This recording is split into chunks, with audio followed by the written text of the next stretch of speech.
Our intent was to produce really good quality meat. So we'd had restaurants down in the Bay Area where we lived, and we knew a lot of farmers doing a great job raising animals, but taking them from start to finish all the way and really focusing on how that end product tasted and getting that directly to consumers year round is a pretty difficult thing. A lot of farms have been around for generations and they do one part of it. So doing it from start to finish involves a lot more work, a lot more resources, and the reason that a lot of ranches don't do it. You'll hear a lot of ranches being referred to as a cow-calf operation. So that just means that they have the breeding program, they have the calves born on the ranch, they raise them until they're ready for weaning, and then they sell those calves in truckloads and start the process all over again. Hey Cass. Hi. So she just had her 13th birthday yesterday, and we have 4 daughters. They're 17, 16, 14, and 13. They're a big help on this ranch. Tessa's full name is Mary Teresa, and she goes by Tessa. So all of our girls are named Mary something. Mary Frances is Francie, Mary Marjorie is Maisie, Mary Jane is JJ, and Mary Teresa is Tessa, and then I'm Mary. So that's where we got the name 5 Marys, because there really are 5 Marys, but we don't all go by Mary, just me. So when we started out, we said, you know, we really want to raise a quality product all the way to the end. Certain things were important to us. Great genetics make great ribeye steaks. If you have good genetics in your cattle, they're going to grow well, and they're also going to marble well. Some animals you can feed really well, but unless they have those genetics, all the right feed in the world is not going to actually get a really great steak. So it starts with great genetics. We do an alfalfa and barley ration for our feed. So a steam-fit flaked barley is what we believe gives a really excellent white fat marbling. It's really tasty, it's super high quality, and that's kind of where we started saying, like, hey, we need to find a farm that can do this, like feed steam flake barley, have great genetics, and then dry age. So that's what you'll see at 5 Mary's Custom Butchery, is that we dry age all the meat for 21 to 28 days, and that just adds the last step that makes for really great quality meat. Not only for our steaks, but also for our ground beef. You can find dry aged steaks sometimes in fancy steakhouses, but dry aged ground beef is really rare because we age the whole carcass. So you guys will learn more about that at 5 Mary's Custom Meat Co. But we couldn't find anybody doing all those things, and we kind of had this passion for wanting to raise that kind of meat and share it with our customer base. So we bought this ranch 11 years ago and kind of thought that we could start raising animals here and still have our life in the Bay Area, and quickly realized that that just wasn't going to work, and we needed to be full-time ranchers if we really wanted to do this right. So we sold our businesses, sold our house, moved up here into a tiny 760 square foot little cabin that used to be a chicken coop. Ranching is expensive, startup is expensive. So we've been doing this for 11 years and just investing back in our business. We're finally building a house, but it's taken a long time. And we've been really focused on the quality of what we're raising for our customers and our whole operation here. You can see we've had to add silos, we've had to add hay barns. Since your teacher Aaliyah was an intern here, we've probably added a lot of things, but ranching takes a lot of resources. It takes a lot of time. You know, we're out here every day with these animals. We've got 2 great ranch hands. There's Ryan, one of them, so that we can leave the ranch sometimes. The girls ride horses and like the rodeo, so that's really important that we have help who care for our animals the way we do. That we know of, we are the only ranch in the country that has an on-ranch harvest.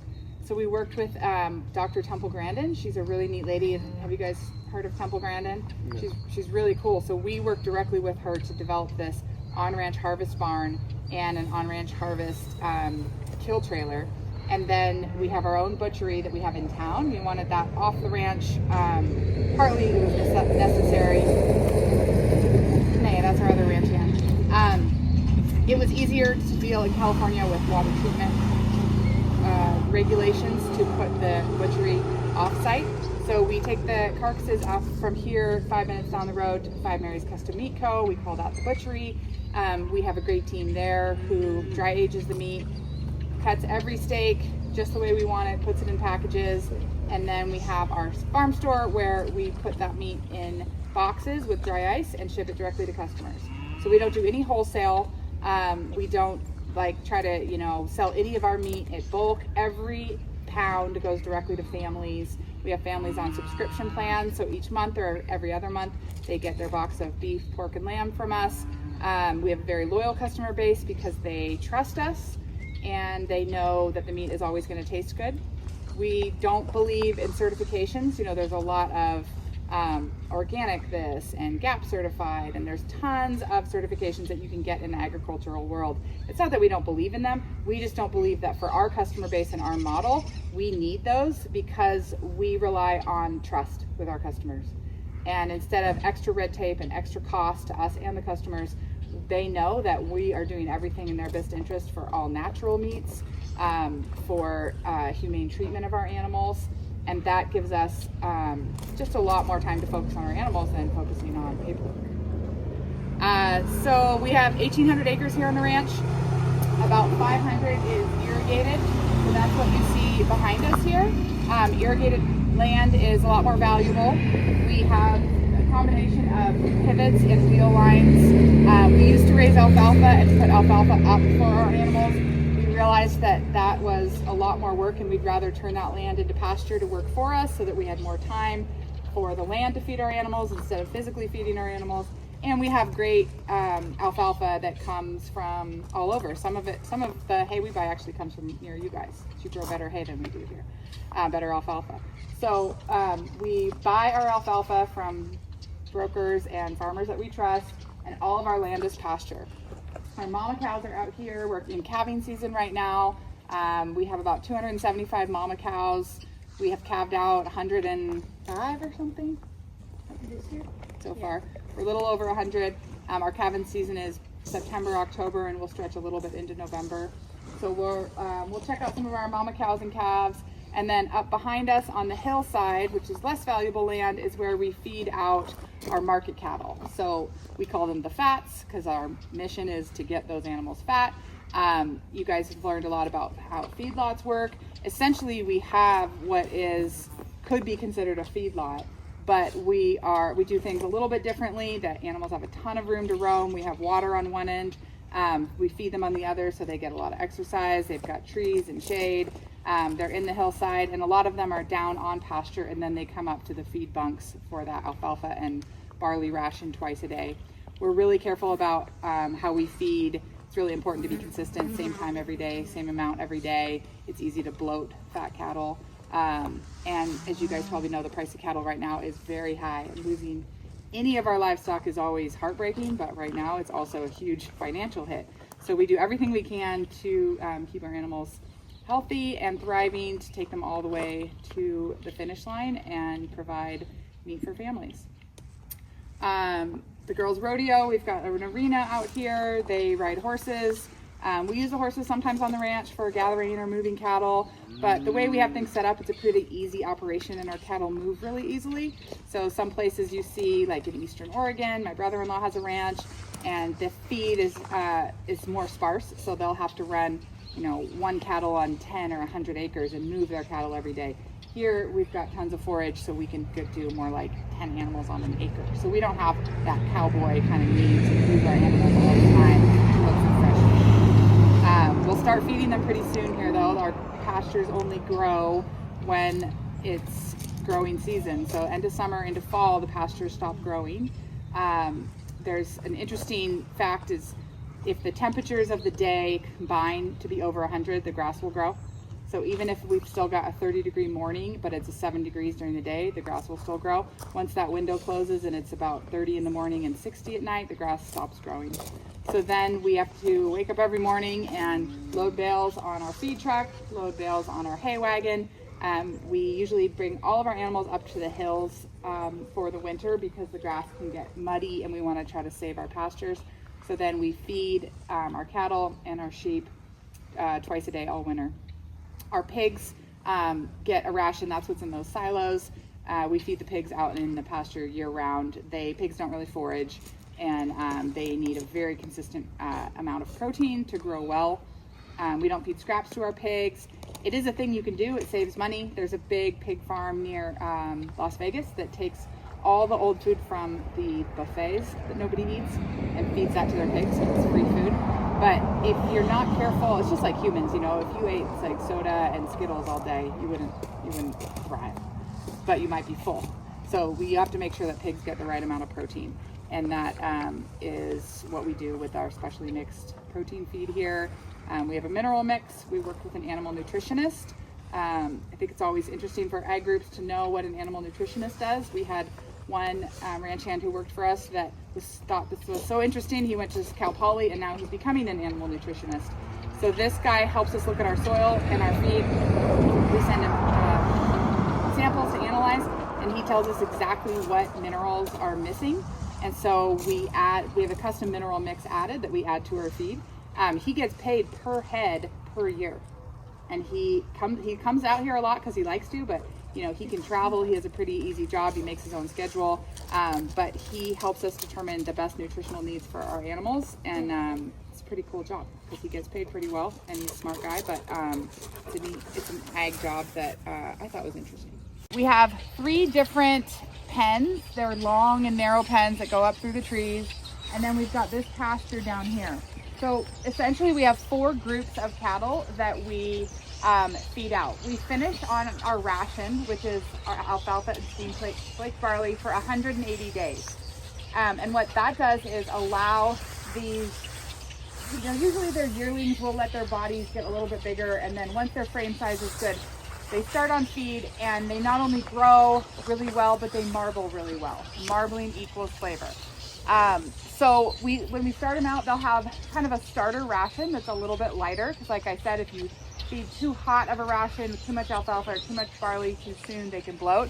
So they start here, they come up to the feed bunk, they're out on grass, they still have choice grass all day long. And then when they're big enough, we move them into one of the pens, and each pen we feed for 30 days, move them to the next pen. So the top pen should have the biggest, fattest cattle. Our harvest trailer is at the end. You can kind of see from here, there's a red container up there. So it's pretty hidden in the trees. Obviously, it's one of the only harvest facilities on a ranch in America. We don't want it right near the road where people might, you know, want to come googly eye it, or you know, you do get activists sometimes that can throw a fit. So we like it to be hidden and quiet, where we can really focus on animal handling and every step of the harvest. When I say harvest, you guys know I mean slaughter. It's kind of a nice way. We share our story on social media, so I'm usually saying the things that aren't going to flag social media or cause people to, sometimes I'll actually get bleeped if I say the word slaughter. So harvest is the same thing. What's really amazing about having our own harvest facility is not only do the animals not need to leave our ranch, so we don't have to, you know, trailer them a couple hours somewhere, which a lot of people have to do, and there's nothing wrong with it. It's essential most of the time. But it can be stressful on the animals, and stress releases hormones, and those hormones can make the meat taste different. So being able to just walk them on familiar ground where they're here all the time, it can make a difference in the meat quality. So the other thing that's really great about that is animals are not ready for harvest on the date you predict. You know, we can do everything to say, okay, we're going to start them on feed here in 180 days, hopefully they'll be ready. Just like us, everybody grows differently. So, and we have heifers and we have steers, they might grow at different rates. My husband's really good at looking at cattle, and so are my kids now, and saying that one's ready to go. They've got a big brisket, they've got a nice fat cap above their tail, their back is nice and flat, they're filled out on the sides. Those exterior signs mean that the interior is ready, that the meat is going to be good quality. So if we look at them 1 week and we say, you know, we try to harvest 12 steers a week, and we say, these steers are not quite ready. These 8 are ready, but these 4 need a little more time on feed. We can put them back in the feed program and only harvest 8 that week, because we know, like my husband says, we can't miss. We can't send a steak to somebody and not have it taste great, or we might lose them as a customer. So that gives us a lot of flexibility to make sure that we have quality every time. And because we're shipping our own meat to customers, I have to work really hard to sell that meat. So each week I do a special, I promote our meat, I do a little cooking series on social media showing a certain cut. We have our subscribers that get our meat every week. So if we couldn't harvest as many steers that week, then I just pull back a little bit on my marketing and then knowing that the next 2 weeks I'm going to have to catch up on that. So there's a lot of moving pieces here, but because we control every part of the process, it actually makes those moving pieces easier to manage than before we built the harvest facility and the butchery. We would rely on a third party to take our steers up there, and we would have to book those dates 6 to 18 months in advance, so there was a lot less flexibility. Do you guys have any questions about the market program up here, the FAPS program? So you can see the mama cows and calves are down there on pasture, and those calves we will raise up and they will eventually all come in this market program. We keep 20 to 25% of our heifers, the females, for our breeding program. We AI, so we do AI for great genetics, artificial insemination, not artificial intelligence. And then we do have bulls that cover anybody who might not have bred up with AI. So we AI every November and then have starting August or September. Dixie, you made some friends? All right, let's go up to the harvest trailer. This is our harvest facility. So we call this our harvest barn and our kill trailer. To do this in California was really difficult, as you can imagine. California regulations are pretty strict. A lot of people say, oh, I wish I could build this on my ranch. But XYZ, like, look, if we built this in California, you can do it anywhere. There's 49 states that are lenient on a lot of things that California is not. And so we've had to navigate how to do that. But my husband and I get it done. You might have to think out of the box. You might have to think creatively. You might have to do things a little different than most people are going to tell you is the way to do them, but there's always a way to do it. And this is proof. This took us about 5 years of researching, designing, permitting. This was our third attempt. We actually were going to do this in Montague across the highway first. We were going to do it down where the Girls Arena was, and finally we decided on this spot to be the best for our animals and for the way we have things set up. So the USDA has different requirements than the state of California does. So the USDA requires a fixed facility, a fixed barn. It has to be shade, it has to be a permanent structure, it has to be on concrete, it has to be a fixed facility that the USDA has control over. California doesn't want a fixed harvest facility because of the wastewater. We would have had to build a water treatment plant on our ranch that costs more than the city of Fort Jones' water treatment plant. It would have been about $2 million to build a water treatment plant just for a fairly small amount of blood that we can capture. So instead, because this is mobile, you have a waiver to collect the blood instead of having your own water treatment plant. So this thing doesn't move, but it's permitted as a mobile harvest facility. It's nice because if we ever decide we don't want to do this anymore, we can sell that. We haven't built the kill floor on our ranch, but we have this harvest barn that will always be here. So this runs, there's no power up here. You can hear the generator running. We have generator power to run the refrigerant and the hot water in the trailer when it's running. And then the trailer is set up in two parts. The first half is what we call the kill, and the second part is the chill.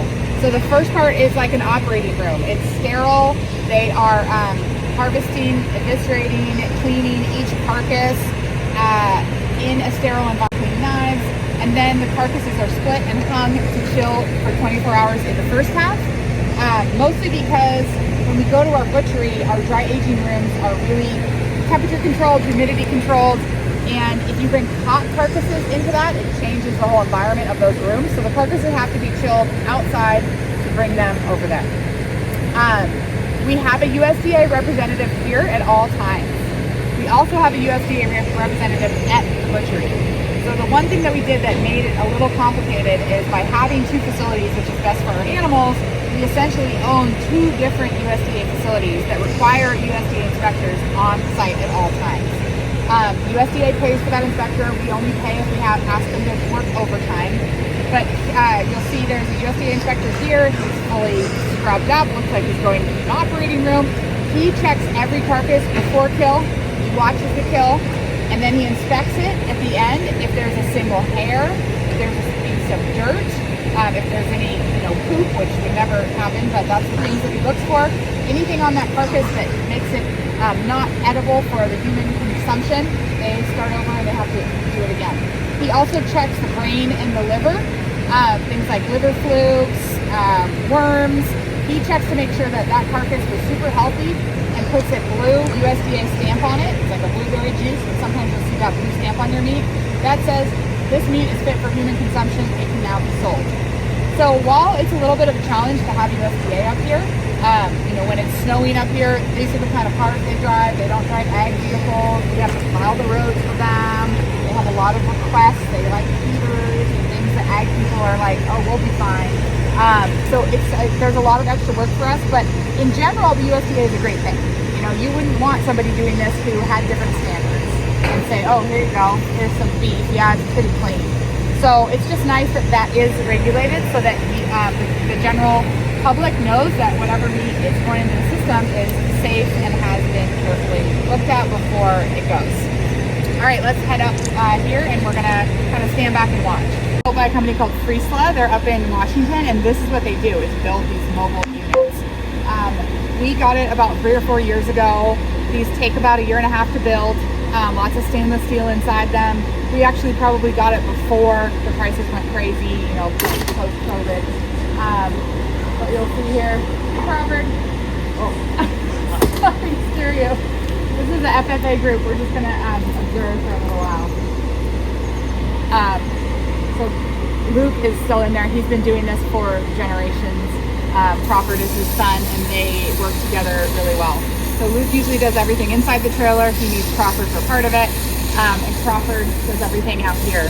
Between each animal, he cleans the whole area. As you can see, for harvesting animals 2 days a week for 3 or 4 years, every week out here is pretty clean. They do a good job of making sure that in between animals and at the end of the day, everything is clean. We don't, if there's any flies around, if a fly gets into that trailer, it's a big problem. We all know flies are very common on ranches and farms. So we have to go through a lot of steps to try to make sure that for being out on a ranch with no power, this is as sanitary as possible. So we'll be kind of quiet here as you go. That's what I'm doing. Crawford's gonna bring the next steer up into the chute. These are the ones that Tessa and I got in last night, the 8 steers.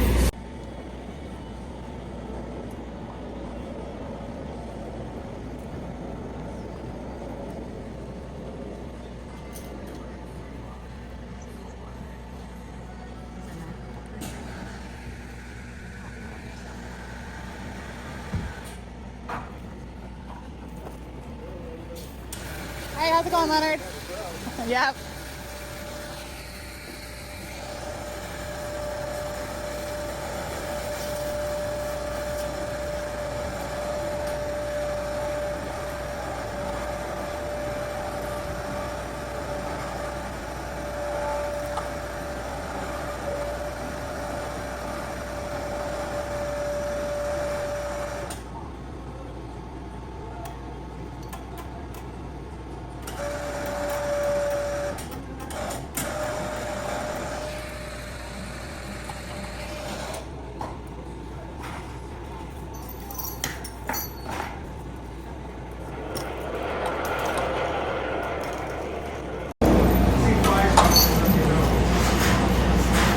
So you guys see the USDA inspector is in there now.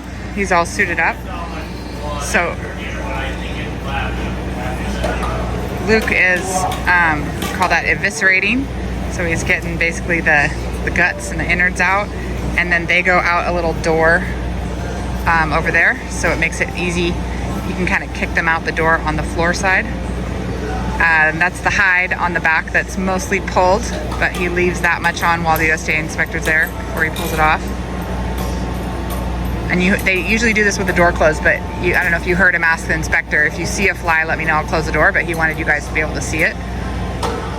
And then you can see the next animal over here is getting ready for this process. So we had to build this whole structure up here. A lot of this barn, you know, there's no tutorial that says, here's how you do it. We had to figure out a lot of it, how it was gonna work best and how it would work best with 2 people. Most plants have 30 or 40 people working there. So we needed it, and the USDA man is just checking. He's never considered a man, he doesn't help. So Crawford can clean the carcass here, and then we use this cradle to lay it on its back. and then we swing it in there so that it never touches the ground. So there's 2 doors on the side. One is for hide and head. A lot of people keep the hides, or if you have cattle like longhorns, you keep the skulls. But the rest of it, the guts, we use a lot of the animal. We use the tongue, the liver, the heart. A lot of that still goes into our program. We find uses for it. People eat it. We save the beef suet. We make tallow from that. But obviously the rumen, the intestines, there's things that aren't edible or not commonly edible. So those go outside. And then we take that black bin that's attached to the tractor and we dump in the dump truck. So 49 states will allow you to compost mammalian waste on a ranch like this. California is the one that will not. Brian has actually worked to get a permit and authorization to be the first mammalian compost facility in the state of California. And we got a grant to purchase these large 2 drums where we would put all that waste with some natural material like leaves or sawdust, and it would churn and come out with beautiful compost that we could sell, that we could use. But we're hitting a few more roadblocks with getting that all done. Right now, so what he's doing now is using that saw to split the beef. So when you see that hanging, that's a full side of beef, they call it. In halves, it'll be 2 sides. They are obviously mirror images. There's a little anatomical parts that are different, left side or right side on a cow, but not many. So Luke will split that into 2 equal halves. They're all labeled so we know which animal it was down to every steak. So we can trace it and say, oh, this is actually a beautiful steak. This mama had this calf 2 years ago. Was there anything unusual about what we did with this animal? Or if there's ever a problem, if one doesn't grade out, like maybe we need to take that mama out of our program. So it's not easy work to cut a side of beef. Using a power tool, obviously. But you can see on these animals, it's a really nice white fat. If there's any, sometimes you do work for other ranches, you'll see at the meat plant, if they're purely grass-fed, they're really yellow and they're kind of sucked up, they don't have as much fat on them. We like our carcasses big, we like white fat, we like them clean and well-marketed.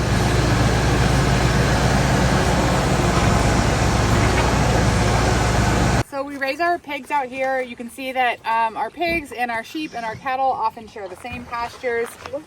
Raising pigs out on pasture is really rare in the U.S.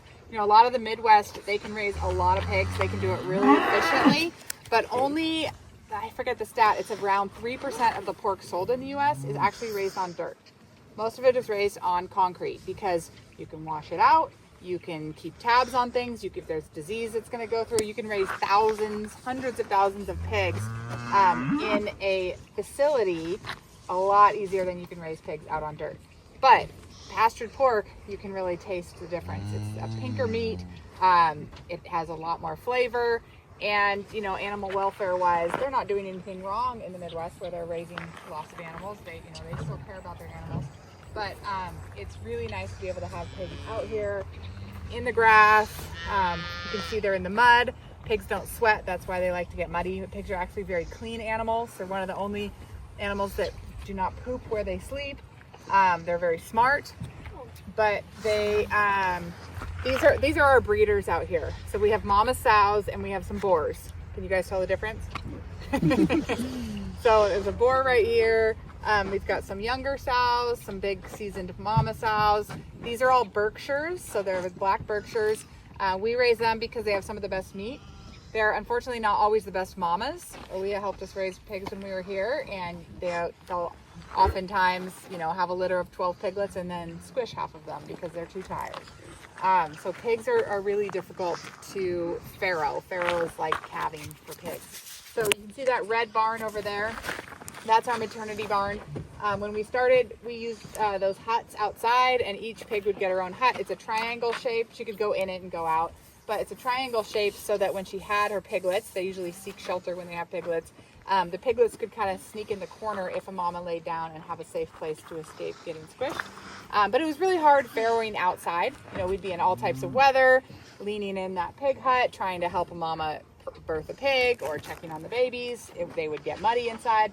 So we finally built that barn so that we had a nice clean floor, but we have hay in all the stalls, and there's 10 different pens where each mama gets her own pen when she's about to give birth. And they have bars along all the sides and a little corner with a heat lamp. So what that does is it gives mama a break so that if she gets up to drink water or eat, those piglets all go try to get under her because it's warm or they want to nurse, but usually because it's the warmest place. So if we have a heat lamp off to the side, that's where they go to sleep and get warm, and she can stand up, eat, drink, and then lay down without trying to avoid 10 piglets underneath her. So we've had much better success with our numbers since we've been using the farrow barn. And then from there, we kick them out as soon as, depending on the temperature, usually, about 2-3 weeks old, they all get kicked out into that area where you see all those huts, and that's a group lack area, which means those piglets will nurse on whoever they want. And while a cow or a sheep would never let somebody who wasn't their own baby nurse, pigs don't care, especially at that age. So they're just out there, and there'll be piglets running around nursing and enjoying the sunshine. The mamas get free feed and puddles, and they've got a pond over there.